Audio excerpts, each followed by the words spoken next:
तुमची पदं टिकवा.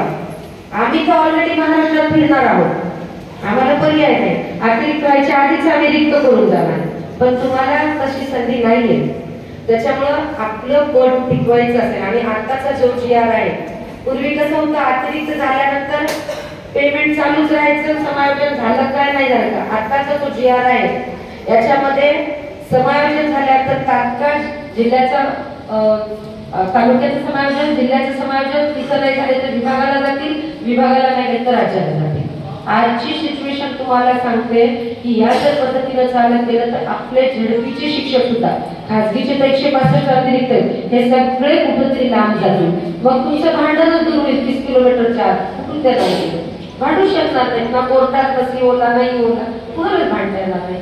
तर कळकळीची विनंती आहे, तुमच्यासाठी काम गुणवत्ता द्या, शाळेत वेळेवर जा, आपलं काम प्रामाणिक करा, आपली लेकरं चांगली होतील. एवढाच उद्देश आहे. कठोर पावलं उचलणं हे करणं हे तुमच्यासाठी आहे. ज्याला हे कळलं ते निश्चितच पुढे जातात, गुणवत्ता टिकवतात. आणि मुख्यमंत्री माझ्या शाळामध्ये पण आपल्या तालुक्यानं खूप चांगलं काम केलेलं आहे.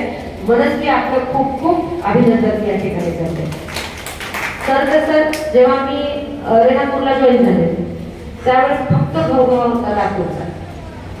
त्यावेळेस आमच्याकडे अभ्यासक्रम निश्चित केले आहे, शिक्षण समितीमध्ये सादरीकरण करायला फक्त लातूर. टॉपचे केंद्र अभ्यासक्रम निश्चितीमध्ये काढले. पहिलं लातूर, दुसरं लातूर, तिसरं लातूर, 10वं पण लातूर. कुणाला एंट्रीच नव्हती. आणि ज्यावेळेस रेणापूरला आम्ही गेलो तेव्हा रेणापूरमध्ये थोडं एंट्री घ्यायला लागली. सोनटक्के साहेबांचं शिवराळ पाहिजे एंट्री घ्यायला लागलं. जेव्हा मला चाकूरचा अतिरिक्त पदभार मिळाला तेव्हा पाहिलं की अरे हे तर लातूर रेणापूरपेक्षा चांगलं आहे. पण कुठेतरी आपण प्रेझेंटेशनसाठी कमी पडत होतो का, किंवा कुठेतरी आपल्याला ढकलल्या जात होतं का. तर चाकूर सुद्धा त्याच्यामध्ये येते सर मिसळ झाल्यानंतर म्हणजे आपण दाखवायला कमी पडतो. तर प्रेझेंटेशन सुद्धा आपल्याला काम जर करतोय तर प्रेझेंटेशन करता आलं पाहिजे.